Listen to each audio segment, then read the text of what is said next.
Hello everyone, मैं हूं संदीप और आप देख रहे हैं डिफेक्टो क्लासेस। हमने प्रीवियस क्लास में एक्सरसाइज 5.3 स्टार्ट की थी। इसके कुछ क्वेश्चन किए थे, क्वेश्चन नंबर 1 to 5। आज हम आगे की क्वेश्चन करेंगे इस वीडियो में। तो यहाँ देखिए, जो क्वेश्चन नंबर 6 की स्टेटमेंट है, the first and the last term of N AP are 17 and 350। अब हमें फर्स्ट और लास्ट टर्म गिवन है। If the common difference and d, common difference is 9। Common difference क्या है? 9 गिवन है, यानी कि डी इक्वल टू 9। हमें फाइंड आउट करना how many terms are there, कि कितनी यहाँ टर्म होंगी, यानी कि एन की value, and what is their sum, और उनका सम क्या होगा। तो सबसे पहले सॉल्यूशन में देखिए, जो गिवन है, गिवन क्या क्या है, गिवन में आप लिखोगे फर्स्ट टर्म यानी कि ए की वैल्यू है 17, लास्ट टर्म यानी कि एन की वैल्यू है 350, और d common difference equal to क्या है 9। एस एन और एन की वैल्यू हमें निकालनी है। तो यहां से देखिए, ए एन की वैल्यू 350 है। ए एन इक्वल टू क्या होता है? A plus n minus 1 into d. A n की वैल्यू रखेंगे 350 इक्वल टू ए की वैल्यू 17 प्लस एन की वैल्यू आपने निकालनी है, डी की वैल्यू क्या है 9। तो यहाँ से एन की वैल्यू आएगी 350 इक्वल टू 17 प्लस 9 की मल्टीप्लाई करोगे 9 n minus 9। 350 equal to 17 minus 9, 8 plus 9n। अब 8 इसमें माइनस होगा, राइट साइड में पॉजिटिव है, लेफ्ट साइड में नेगेटिव। तो 350 minus 8, 342 equal to 9n। n की वैल्यू क्या आएगी? 342 डिवाइड में 9, डिवाइडिंग बाय 9 बोथ साइड्स। तो यहाँ से देखिए 9 से क्या कैंसिल होते हैं? 9 3 जा 27, 7 2, 9 8 जा 32। तो यहाँ से हमारी n की वैल्यू क्या आई? 38, यानी कि टोटल नंबर ऑफ टर्म क्या होंगी? 38। अब हमें उनका सम निकालना है 38 टर्म्स का, यानी कि हमें S38 की वैल्यू चाहिए। S38 sum of first 38 term of the AP. तो फॉर्मूला क्या होता है? n/2 इंटू में 2a plus n-1 into D. या फिर आप इसकी जगह क्या लिख सकते हो? इस कंप्लीट की जगह एक और चीज़ मैंने आपको बताई थी, a प्लस an भी लिख सकते हो। इस तरीके से भी लिखा जा सकता है। अब देखिए S38 है तो n की वैल्यू क्या होगी? 38।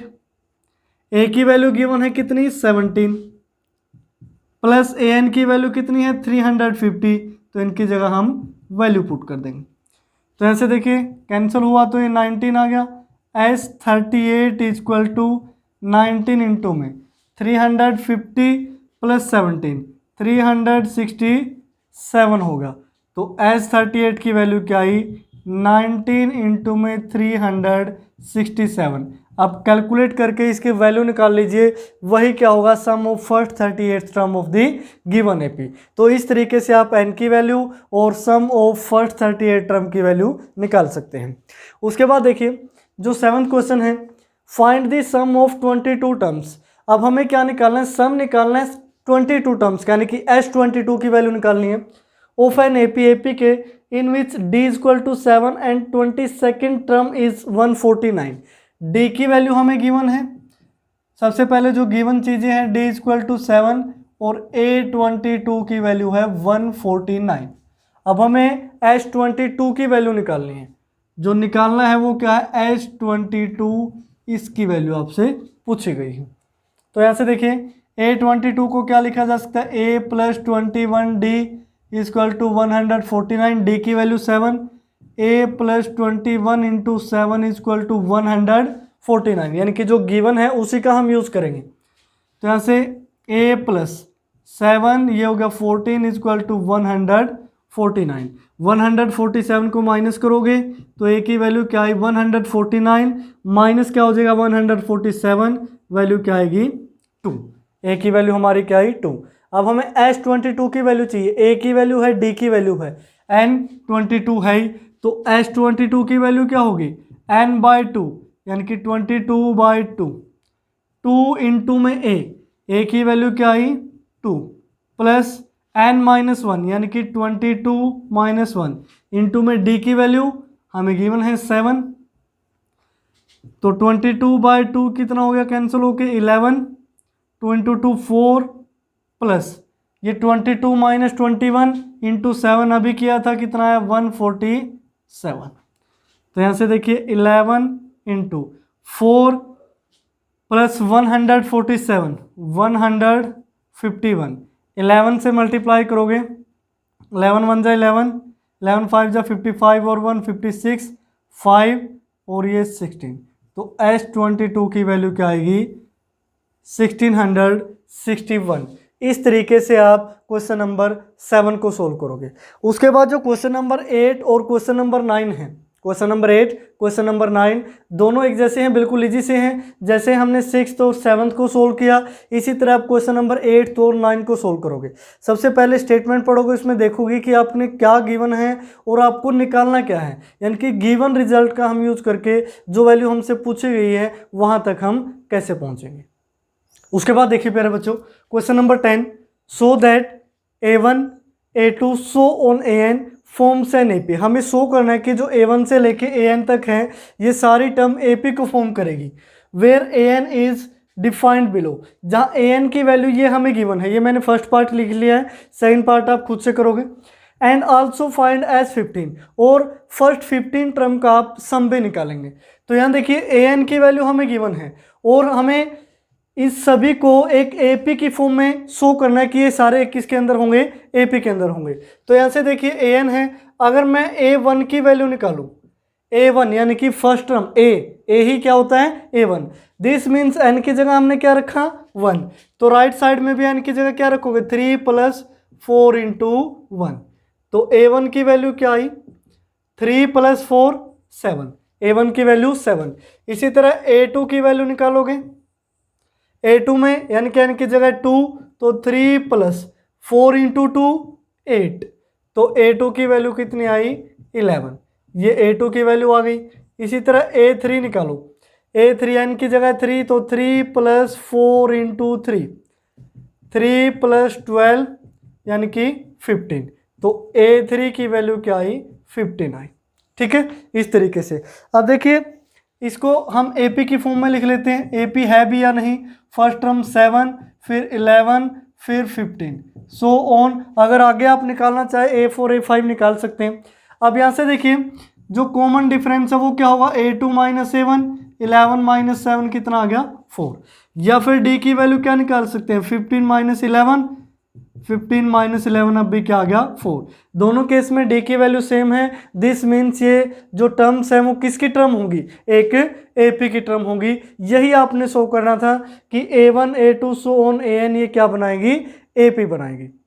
तो इस तरीके से आप क्वेश्चन नंबर 10 को सोल्व करोगे। उसके बाद देखिए S15 और निकालना है इसमें, S15 निकालोगे, S15 यानी कि N/2 इंटू में 2A, A की वैल्यू यानी कि first term 7 plus N-1, N यानी कि 15 - 1 इंटू D की वैल्यू हमारी क्या आई है 4। अब इसको और कैलकुलेट कर लीजिए, 15/2, 2 × 7 14, 15 - 1 14 इंटू 4 56, 15/2 इंटू 56 और 4 70 हो गया, 2 पे 35, इनकी 15 × 35 कीजिए, 15 5 जा 75, 7 ये 45 और 7 52, तो S15 की वैल्यू क्या आई 525। इस तरीके से आप फर्स्ट 15 टर्म का सम निकाल सकते हैं। अब एज इट इज आप सेकंड पार्ट खुद से करेंगे। उसके बाद देखिए क्वेश्चन नंबर 11 इंपॉर्टेंट क्वेश्चन है। क्वेश्चन नंबर 11 क्या कहते हैं, if the sum of first n terms of an AP। अब हमें सम गिवन है, यहाँ क्या गिवन था nth टर्म, यहाँ सम गिवन है 4n - n²। दिस मीन्स जो गिवन है Sn = 4n - n², यानी कि फर्स्ट n टर्म का सम 4n - n² गिवन है।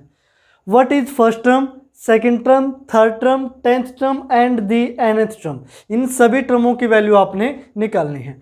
तो देखिए Sn गिवन है, अगर मैं n की जगह 1 पुट कर देता हूँ, S1 का मीनिंग क्या हो गया, सम ऑफ फर्स्ट टर्म, यानी कि एक ही टर्म होगी वो तो एक ही हो जाएगा, यानी कि n की जगह आप क्या रखोगे 1, n की जगह 1 रखोगे, सम ऑफ फर्स्ट टर्म वही हो जाएगी जो फर्स्ट में लिखी है, यानी कि 4 इंटू में 1 माइनस 1 का स्केयर, 4 इंटू 1 4, माइनस में ये 1 हो जाएगा तो कितना आ गया 3, यानी कि S1 का मीनिंग क्या हो गया। अब देखिए मैं चलो यहीं लिख देता हूँ, किसी भी AP में A1 A2 A3 so on, अगर वो AN तक है, अगर आपको पहली एक टर्म का सम निकालना हो, पहली एक टर्म का सम का मीनिंग क्या हो गया कि पहली ही टर्म की बात कर रहा, उसमें कुछ ऐड ही नहीं किया। This means S1 is equal to क्या होता है, S1 is equal to A, या फिर इसको आप लिख सकते हो A1। दिस मीन्स ये जो 3 आई है ये क्या आई है, हमारी फर्स्ट टर्म आई है, क्या आई है फर्स्ट टर्म। उसके बाद देखिए अगर n की जगह मैं 2 पुट कर देता हूँ, अब 1 की जगह हम क्या पुट करेंगे 2, n की जगह हमने 2 पुट किया, यहां से देखिए इसको 1 की जगह 2, यानी कि ये क्या हो गया S2 का मीनिंग क्या हो गया, सम ऑफ फर्स्ट 2 टर्म्स, यानी कि A1 और A2 का सम। इसको हम क्या लिख सकते हैं, A1 प्लस A2 की वैल्यू आएगी, ये जो S2 आएगा, S2 की वैल्यू यानी कि n की जगह 2 पुट करें, 4 इंटू 2 माइनस 2 का स्केयर, 4 इंटू 2 8 माइनस 2 का स्केयर 4, यानी कि वैल्यू क्या आई 4, तो A1 प्लस A2 की वैल्यू क्या आई 4। इसी तरीके से अब यहां से देखिए A की वैल्यू कितनी आई थी 3, A की वैल्यू 3, और A1 प्लस A2 की वैल्यू कितनी आई है 4, यानी कि पहले दो का सम कितना है 4। अब A की वैल्यू यहाँ पुट कर दीजिए, A1 A ही होता है, तो यहाँ क्या हो जाएगा 3, यानी कि first term plus second term दोनों की वैल्यू क्या है 4, तो यहाँ सेकंड टर्म की वैल्यू क्या रही होगी, ये 3 माइनस होगा 4 माइनस 3 1, यानी कि फर्स्ट टर्म भी हमने निकाल ली है और ये सेकंड टर्म भी हमने निकाल ली। फर्स्ट टर्म गिवन है, सेकंड टर्म गिवन है, D की वैल्यू निकाल सकते हो, D is equal to A2 minus 7, A2 यानी कि 1, A1 यानी कि 3, यानी कि वैल्यू क्या आई -2। ये हमारे D की वैल्यू निकल चुकी है। अब देखिए A भी निकल चुका है और ये D भी निकल चुका है, A है D है, तो हम जो मर्जी टर्म चाहे निकाल सकते हैं। अब जैसे फर्स्ट सेकंड बोला था, फर्स्ट क्या हो गई 3, सेकंड क्या हो गई 1, थर्ड बोला है, थर्ड यानी कि A3 को लिखोगे A प्लस 2D, A की वैल्यू हमने निकाली 3 प्लस 2 इंटू D की वैल्यू क्या आई -2, तो 3 2 इंटू 2 -4, तो वैल्यू क्या आई -1, तो A3 की वैल्यू क्या आएगी -1।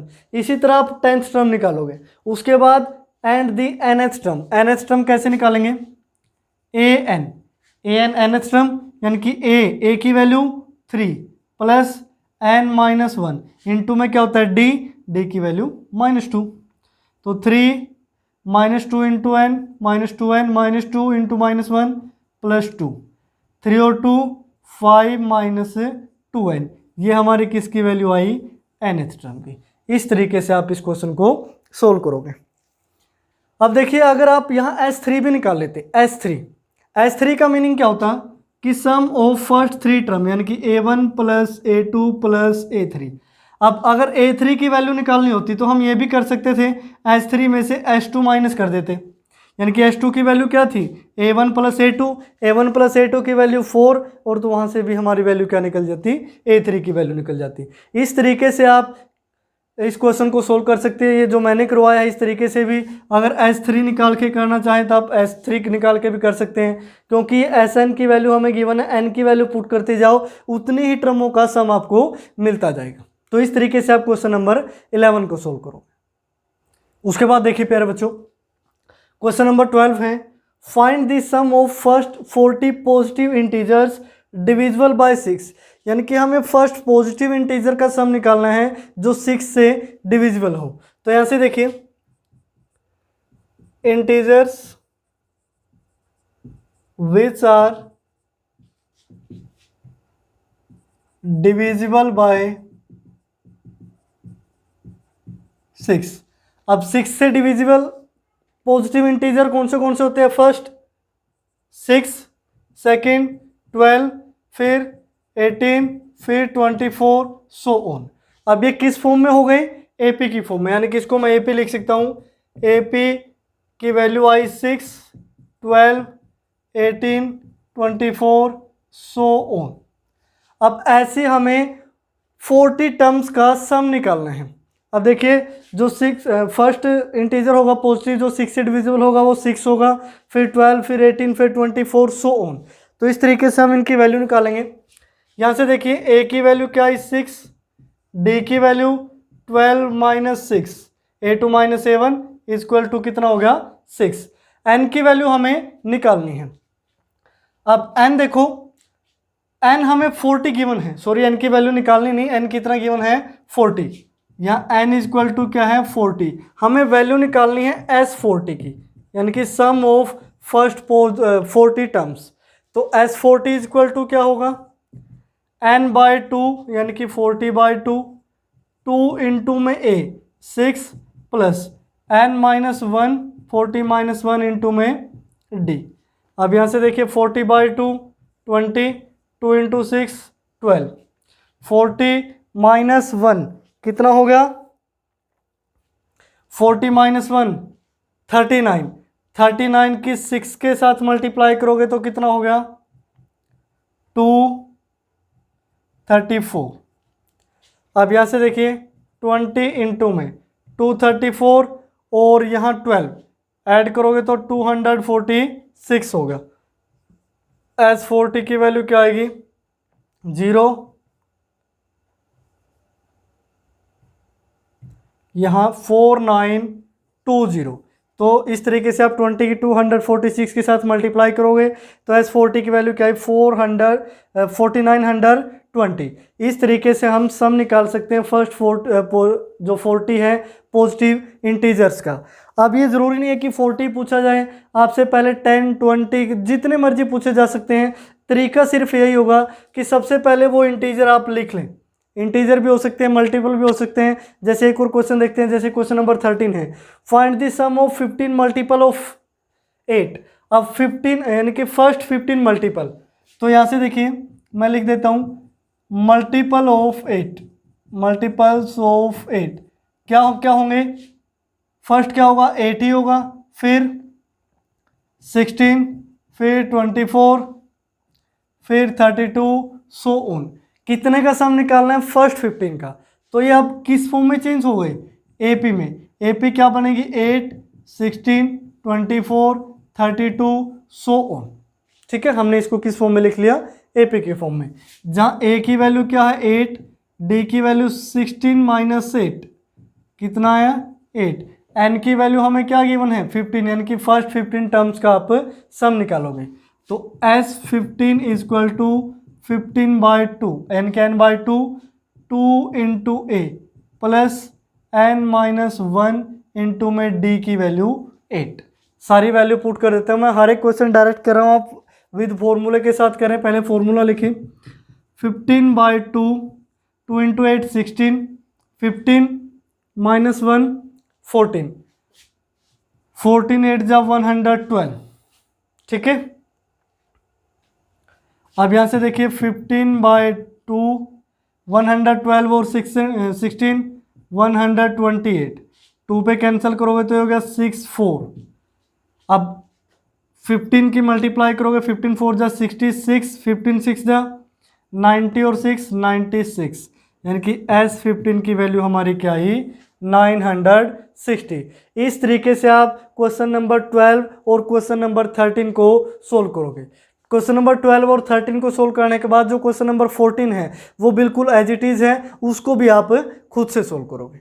उसके बाद देखिए प्यारे बच्चों, क्वेश्चन नंबर 15। अब क्वेश्चन नंबर 15 की स्टेटमेंट मैं आपको पढ़ के बताता हूँ। लेंथी स्टेटमेंट है, बोर्ड पे लिखने में थोड़ा टाइम लगेगा। मैथ की बुक में से आप स्टेटमेंट पढ़ सकते हैं। जो क्वेश्चन नंबर 15 क्या कहता है? A contract on construction job specify a penalty for delay for completion beyond a certain date as follows. अब ये जो स्टेटमेंट क्या कहती है उसमें देखो कि कुछ पेनल्टी लगाई जा रही है पर डे के हिसाब से। ₹200 फॉर द फर्स्ट डे, अगर कोई व्यक्ति एक दिन का डिले करता है तो उसको ₹200 पेनल्टी लगा दी जाती है।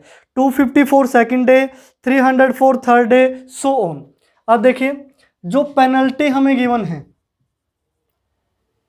पेनल्टी उसको हम एपी की फॉर्म में लिख लेते हैं पेनल्टी को, यानी कि फर्स्ट डे के कितने हैं 200 रुपीज़, सेकेंड डे के कितने हैं 250 रुपीज़, और इसी तरह थर्ड डे के कितने हैं 300 रुपीज़, सो ऑन, इस तरीके से ये वैल्यू बढ़ती जाती है। अब उसके बाद देखिए the penalty for each succeeding days being ₹50 more than for the preceding day, यानी कि जो पेनल्टी है वो प्रीवियस डे की कंपैरिजन में 50 ज़्यादा है। जैसे फर्स्ट डे में 200, सेकंड डे में 250, थर्ड डे में यानी कि 300, हर बार ये 50 रुपीज़ इंक्रीज कर दी जाती है। उसके बाद देखिए हाउ मच मनी, कितने पैसा द कॉन्ट्रैक्टर हैज़ टू पे एज पेनल्टी, उसको पेनल्टी के फॉर्म में देना पड़ेगा if he has delayed the work for 30 days. अब कितने दिन का डिले कर दिया उसने 30 डे, यानी कि यहाँ मैं लिख लेता हूँ डिले कितने दिन का किया है 30 डेज का। तो इस टाइप की कितनी टर्म होंगी 30 टर्म होगी। ये first day, second day, third day, so on, last क्या होगा 30 डे होगा। 30 डे के डिले में कितनी पेनल्टी लगेगी, ठीक है। अब ये देखिए ये पर्टिकुलर डे के लिए गिवन है first, second, third, fourth, so on 30 day तक। अब हमें क्या निकालना है कि टोटल कितनी पेनल्टी देनी पड़ेगी अगर वो 30 डेज का डिले कर देता है। तो उसके लिए देखिए अगर ये एपी है तो यहाँ से ए की वैल्यू क्या आई 200, डी की वैल्यू क्या आई second term minus first term 250 minus 200 यानी कि 50 रुपीज़, ये डी की वैल्यू आई। और एन की वैल्यू हमें क्या गिवन है एन, यानी कि टोटल नंबर ऑफ टर्म या फिर टोटल नंबर ऑफ डेज यहाँ बोल सकते हो आप। तो टोटल कितने हैं 30। हमें वैल्यू किसकी निकालनी है एज 30 की, यानी कि टोटल 30 डेज में उसको कितनी पेनल्टी, कितना पैसा उसे देना पड़ेगा। तो यहाँ से देखिए एज 30 निकालने के लिए सारी चीज़ें हमें गिवन है।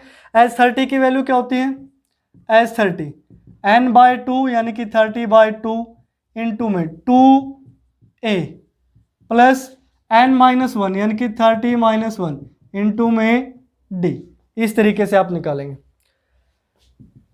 2 पे कैंसिल हुआ 15, 200 इंटू 2 400 प्लस ये वैल्यू आई 30-1 29 इंटू 50।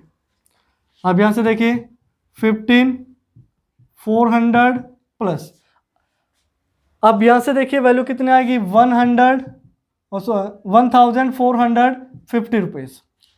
तो ऐड कर दीजिए 15 इंटू में 1850, ये वैल्यू आएगी किसकी वैल्यू आई है एज 30 की। अब मल्टीप्लाई कर लेते हैं 15 0, ये 5 आ गया 7 7 और ये 2 7 हो गया, यानी कि इतनी रुपीज़ उसको पेनल्टी लगेगी।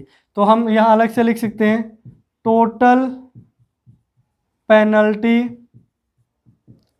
इन 30 डेज, वो कितनी आई 27,750 रुपीज़, यानी कि इतना पैसा उसको पेनल्टी के फॉर्म में देना पड़ेगा। तो इस तरीके से आप क्वेश्चन नंबर 15 को सोल्व करोगे। बिल्कुल इजी सा क्वेश्चन था। इसी तरह स्टेटमेंट के जो क्वेश्चन हैं बोर्ड पे स्टेटमेंट लिखना थोड़ा मुश्किल हो जाता है, इसी वजह से मैं मैथ का यूज़ कर रहा हूँ कि बुक की हेल्प से आपको सोल्व करवाया जाए। उसके बाद देखिए जो नेक्स्ट क्वेश्चन है क्वेश्चन नंबर 16। क्वेश्चन नंबर 16 की स्टेटमेंट क्या कहती है द सम ऑफ 700 रुपीज़। अब स्टेटमेंट कुछ इस टाइप से है, सम हमें 700 रुपीज़ है और इससे 7 प्राइज देने हैं आपको, 7 प्राइज, और उसकी कुछ कंडीशन है जो मैं अभी आपको पढ़ के बताता हूँ। नेक्स्ट क्वेश्चन जो क्वेश्चन नंबर 16 है, क्वेश्चन नंबर 16 में देखिए ए सम ऑफ, ये बुक में से मैं पढ़ रहा हूँ इसको, क्वेश्चन 16 है a sum of ₹700 is to be use to give 7 cash prize. अब टोटल सम कितना है, जो फर्स्ट लाइन हमें बताती है टोटल सम यानी कि 700, इसको यूज कैसे किया जाता है 7 प्राइज देने में। किसके लिए यूज किया जा रहा है 7 प्राइजेस के लिए। उसके बाद है if each prize is ₹20 less than its preceding price find the value of each price, यानी कि हर एक प्राइस उससे पहले वाले प्राइस से कितना है, 20 कम है, लेस है, तो सभी प्राइस की वैल्यू बताइए।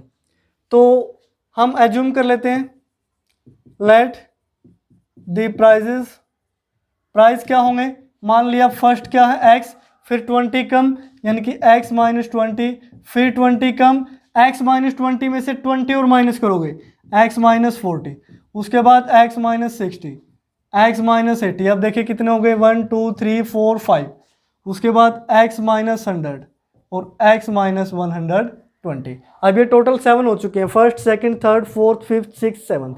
अब ये बोल रहे हैं कि जो 7 प्राइस हैं टोटल, इन सभी का सम 700 है, यानी कि टोटल 700 रुपीज़ में से ही ये बनाए गए हैं।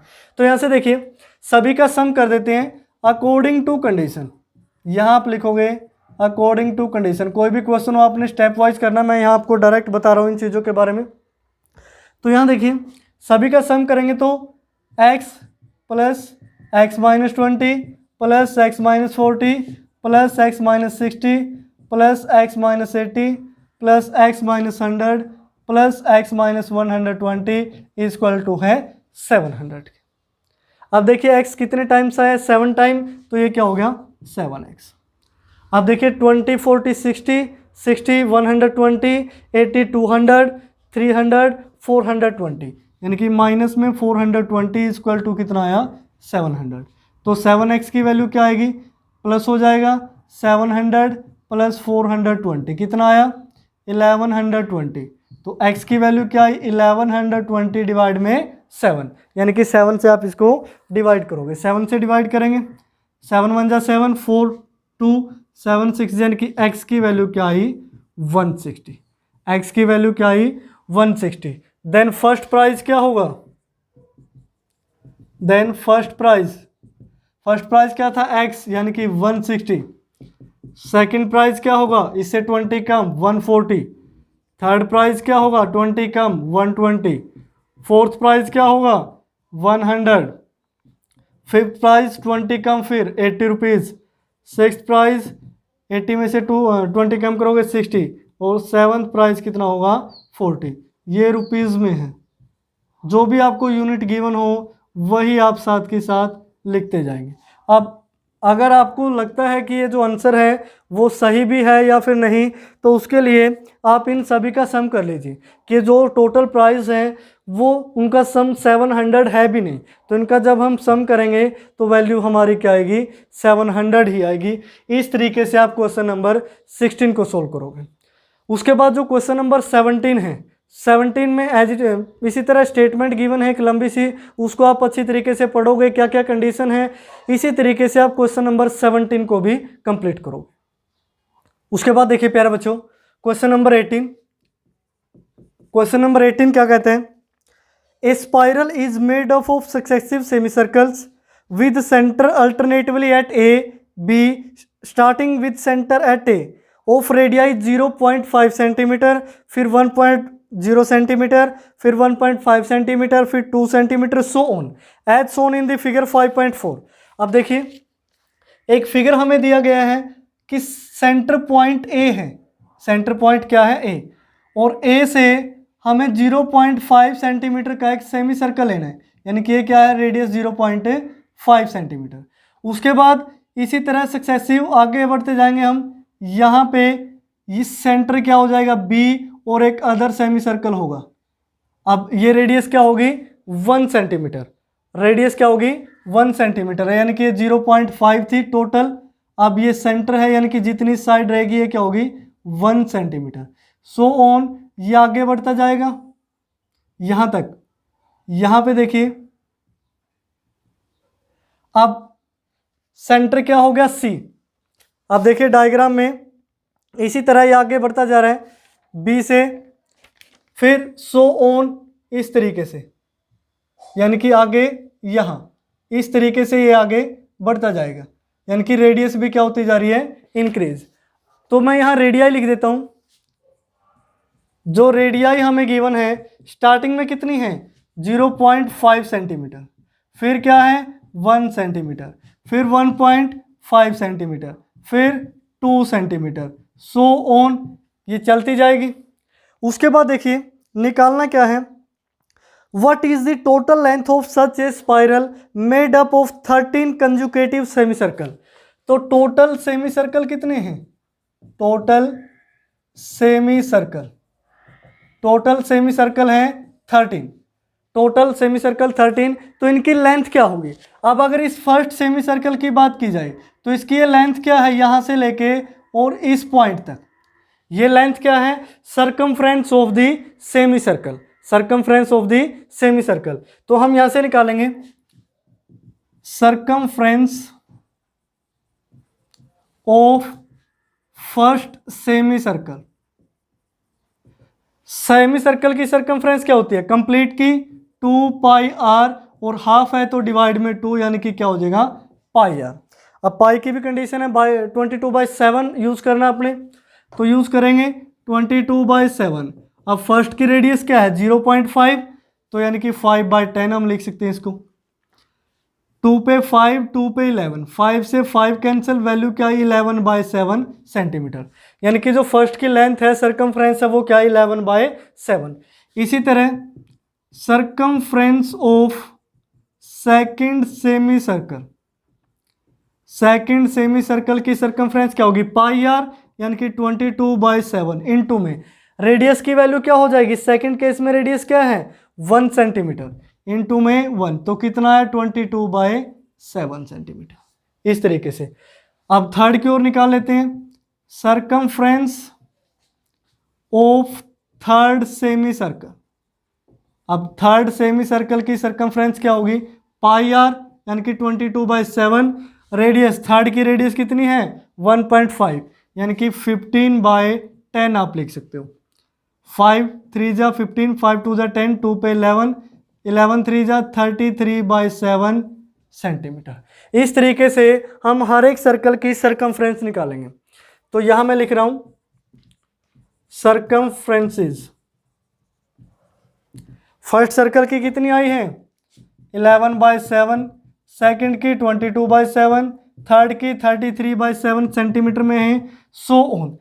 अब टोटल लेंथ बतानी, यानी कि फर्स्ट सर्कल की लेंथ, सेकंड की, थर्ड की, सो ऑन लास्ट तक हमें बतानी है, कहां तक 30th टर्म तक, कि टोटल लेंथ कितनी होगी। टोटल सेमी सर्कल कितने हैं 13 हैं।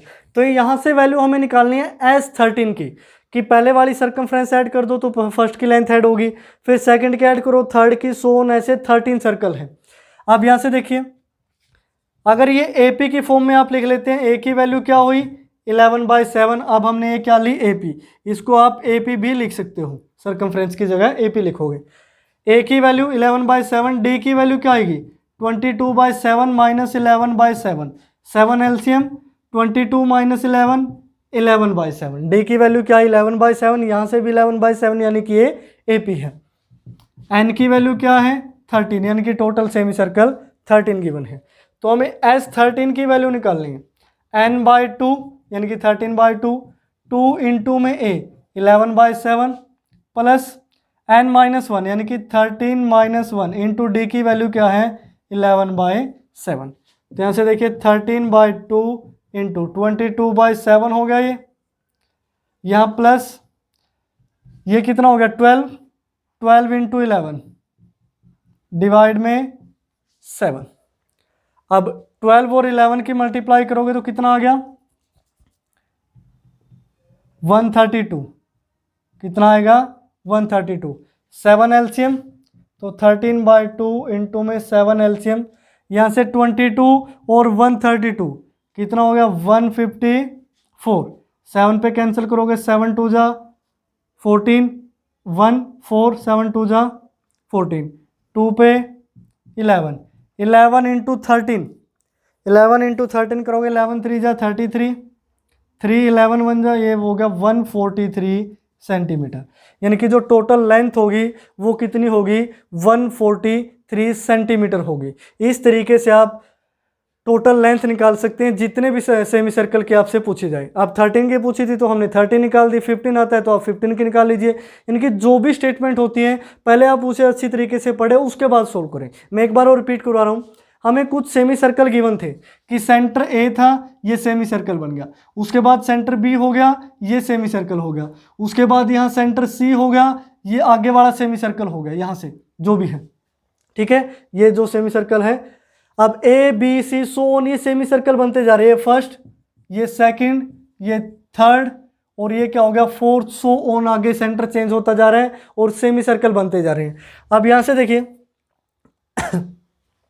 अगर ये सेमी सर्कल बनते जा रहे हैं तो सभी की सर्कमफ्रेंस यानी कि लेंथ हमें बतानी थी स्पाइरल की, तो हमने ये इस पॉइंट से लेके यहाँ तक फर्स्ट सर्कल की सर्कमफ्रेंस निकाली, सेमी सर्कल है, फिर सेकंड की, फिर थर्ड की, फिर फोर्थ की, सो ऑन सभी की सर्कमफ्रेंस निकाल के यहाँ लिख ली।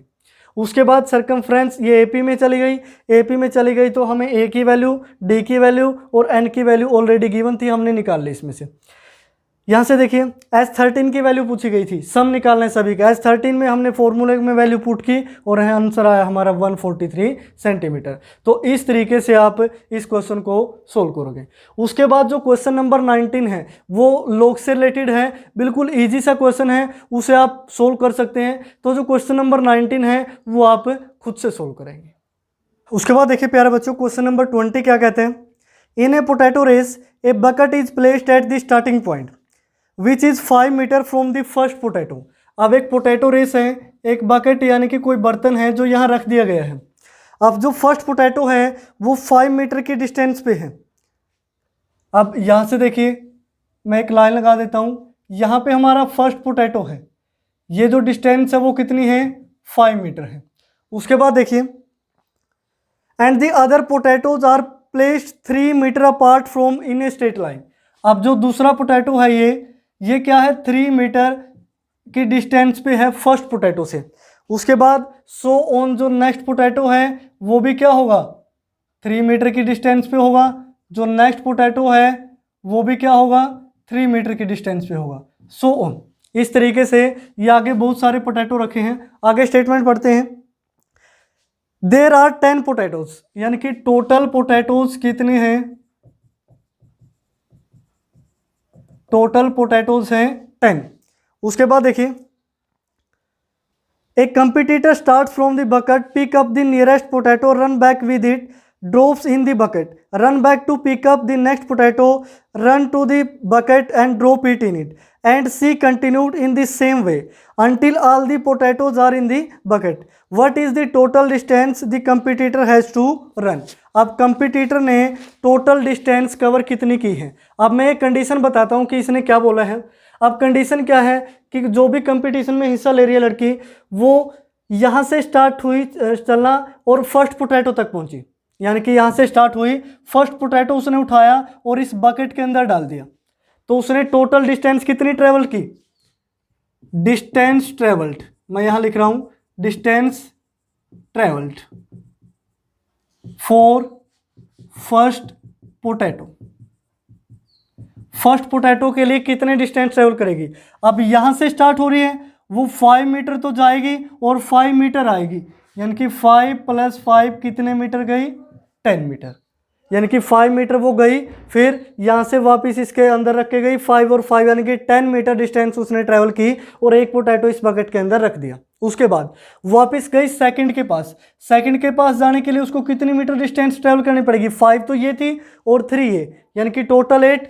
तो distance travel for second potato, second potato के लिए डिस्टेंस ट्रैवल की 5 और 3 8 जाने का और 8 ही आने का बकेट तक, यानी कि 8 + 8 कितना होगा 16 मीटर। इसी तरह थर्ड पोटैटो के लिए डिस्टेंस कितनी ट्रैवल करेगी। अब देखिए थर्ड ये 2 डल चुके हैं, मैं इनको रफ कर देता हूँ कि हमने 2 जो पोटैटो है इसके अंदर डाल दिए। अब थर्ड में जाएगी 5 3 8 और 3 11, 11 जाने का और 11 ही आने का, तो 11 + 11 टोटल डिस्टेंस ट्रेवल हुई 22 मीटर। इसी तरह फोर्थ का आगे सोन चलता जाएगा। तो अब ये किस फॉर्म में चला जाता है एपी में, ये जो डिस्टेंस ट्रेवल है ये किस फॉर्म में हो गई एपी में। अब एपी में कैसे हुई वो देखिए, फर्स्ट क्या थी 10 metre, second 16 metre, third 22 metre, so on. अब टोटल 10 पोटैटोज है, हमने सिर्फ 3 तक का देखा, आप आगे भी चेक कर सकते हैं। तो यहाँ से देखिए अगर ये एपी में है तो ए की वैल्यू क्या हुई 10 मीटर, डी की वैल्यू यानी कि 16 metre, minus 10 metre equal to 6 metre. और n की वैल्यू क्या है, टोटल नंबर ऑफ पोटैटोज 10। अब टोटल डिस्टेंस आपने निकालनी है, यानी कि सम ऑफ फर्स्ट 10 टर्म S10 की वैल्यू आपसे पूछी गई है। बिल्कुल इजी सा क्वेश्चन है। n/2 इंटू में 2a यानी कि 2 इंटू 10 प्लस n-1 यानी कि 10-1 9 इंटू डी की वैल्यू क्या है 6। तो यहाँ से देखिए 10/2 इंटू 2 इंटू 10 20 प्लस 9 इंटू 6 54। तो यहाँ से 10/2 कितना हो गया 5, 20 और 54 74। तो 74 प्लस 5 तो 79 मीटर। तो हम यहाँ लिखेंगे total distance travelled, total distance travelled equal to 79 metre. यानी कि 10 पोटैटोज उठाने के लिए उस कंपटीटर को 79 मीटर की डिस्टेंस है वो ट्रैवल करनी पड़ेगी। बिल्कुल इजी से क्वेश्चन है, बस स्टेटमेंट में आप ये पढ़ें कि ये क्या बोलना चाह रहा है, किस टाइप की स्टेटमेंट है, वो एपी बन रही है या नहीं बन रही। यानी कि जो भी कंडीशन बनेगी वो एपी से रिलेटेड ही बनेगी। एपी का चैप्टर पढ़ रही है, ये ना समझें कि ये कुछ और ही दे दिया, ये तो एपी नहीं बन रहा, हम कैसे इसका सम करेंगे। क्योंकि अगर चैप्टर एपी वाला है तो कंडीशन भी एपी वाली ही देगा, ये नहीं कि वो यहाँ ट्रायंगलों को कॉन्ग्रुएंट प्रूव करके दिखाएगा। हर एक स्टेटमेंट को आप डीपली पढ़ें। एक लाइन का मीनिंग अगर आपको नहीं समझ में आ रहा दोबारा पढ़े, उसको सर्च करें कहीं से। अगर बिल्कुल भी ना समझ में आए तो आप मेरे से पूछें, कमेंट बॉक्स में आप पूछ सकते हैं या फिर पर्सनली मैसेज कर सकते हैं। तो आज के इस क्वेश्चन के साथ आपका जो चैप्टर नंबर 5 है वो कंप्लीट होता है। ऑप्शनल एक्सरसाइज रहती है, ये हम रिविजन के टाइम पे करेंगे। इंपॉर्टेंट एक्सरसाइज है ऑप्शनल भी, एग्जाम के पॉइंट ऑफ व्यू से नहीं लेकिन नॉलेज के पॉइंट ऑफ व्यू से इंपॉर्टेंट रहती है। अलग से क्वेश्चन है कुछ, वो हम बाद में करेंगे। तो आज की क्लास में फिलहाल इतना ही। देखते रहिए डिफेक्टो क्लासेस।